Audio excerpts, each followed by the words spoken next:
This is day 47. We've run out of energy from our child. I'm not sure how much longer we can shoot B-roll.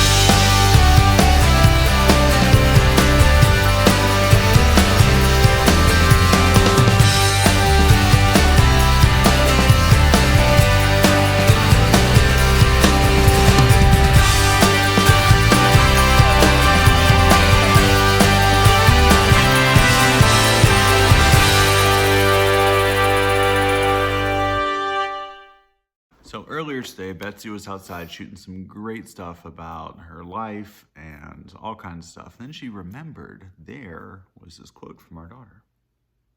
Have you ever had a perfectly good day and then you have to eat a jelly bean? It was those Harry Potter jelly beans. They had vomit in my cup and pickles and...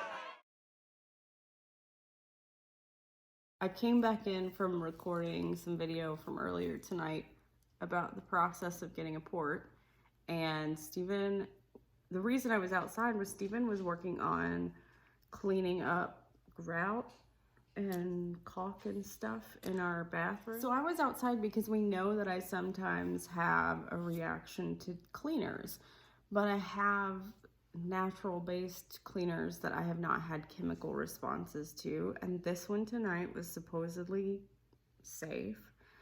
And I don't have an official Mast Cell Activation Syndrome diagnosis. What happened was I can have, like, I got a chemical rash to some new makeup I tried one time. I can get hives and stuff from like heat and hot water and stress. And basically, mast cell activation syndrome is when your body releases a histamine response as if you're having an allergic reaction, but you're not actually having an allergic reaction. Your body is just flooding itself with histamines. And I had a particularly difficult reaction where it was kind of an anaphylactic, like, breathing episode to some ammonia. And I probably should have gone to the ER. But we don't like going to the ER. I mean, God bless you ER people, but... Well, we try to stay away. And it wasn't even COVID time. Well, it was January, I think. So it wasn't even at the height of COVID-19 stuff, but it was flu season, and I am immunocompromised. So I just avoid the emergency room at all, not to mention it's exhausting. So I grabbed a rescue inhaler that I had, and I called my naturopath doctor, and her response was, "You should have gone to the ER." And I was like, yeah, well, okay, fair enough. But her response was, take a histamine blocker like Zyrtec.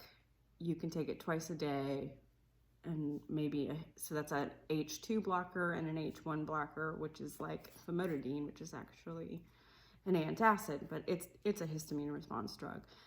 And I could test you for MCAS, which is Mast Cell Activation Syndrome, and we could spend a lot of money doing that, or you can take these antihistamines and we'll know that if you respond to that, it was a histamine response. And I appreciated that because there's no need for expensive diagnostic tests when you can just trial and error that. But supposedly tonight, the cleaner that you were using is on our list of good things.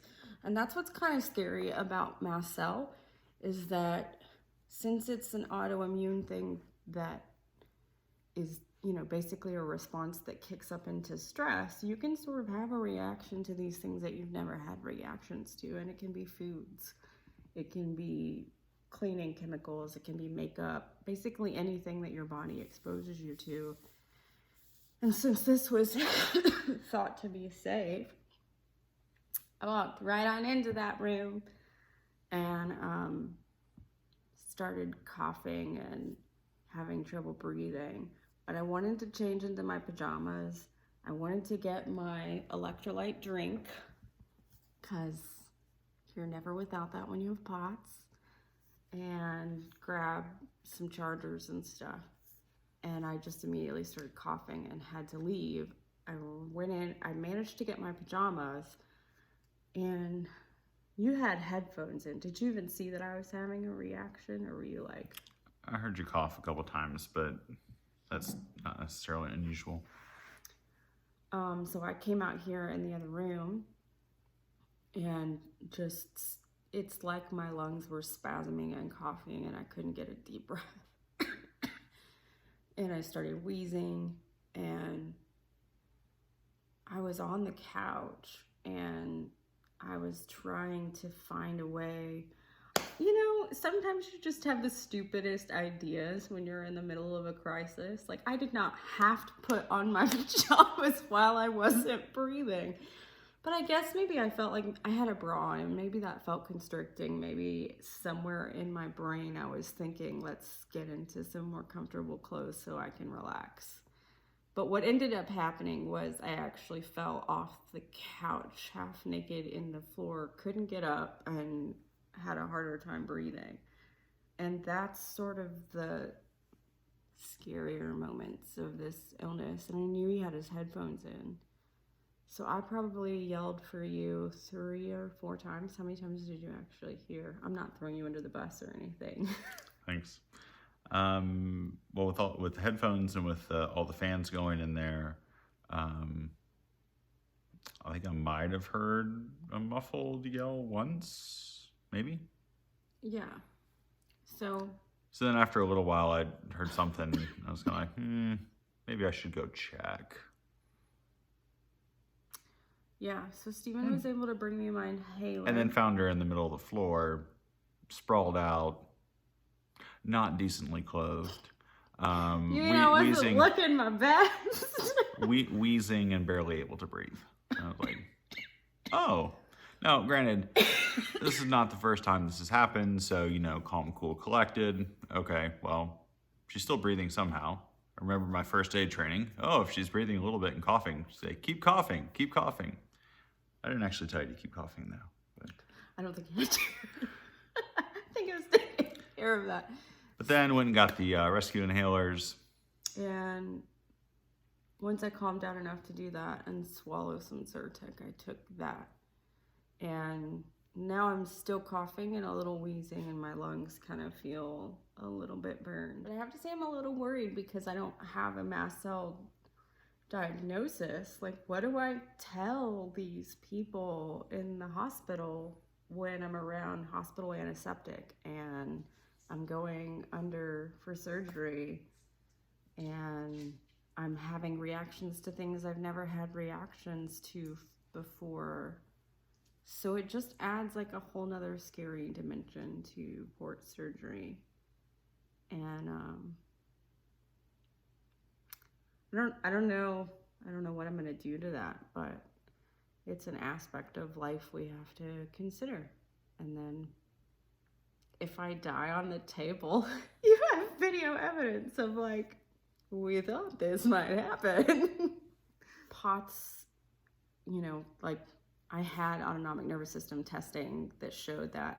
But when you go in and you have these other diagnoses and you try to say, well, I think I have mast cell, but I don't have a real diagnosis for it. I mean, you can imagine the looks you get from that, and it's not fun.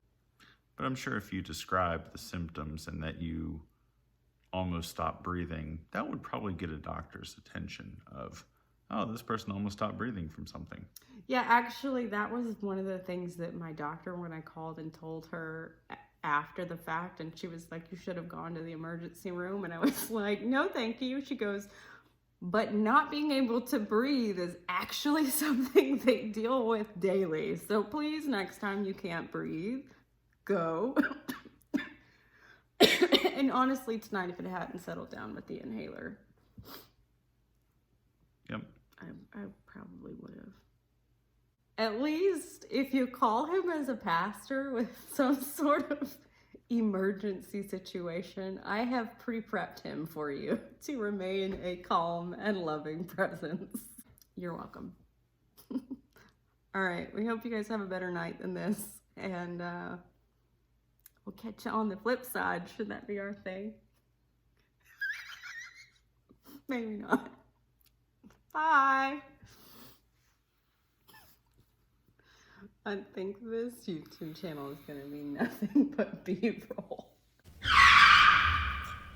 Seriously though, I have nothing to do but sit here and wait for you to hit subscribe and like and the notification bell. Have you done it yet?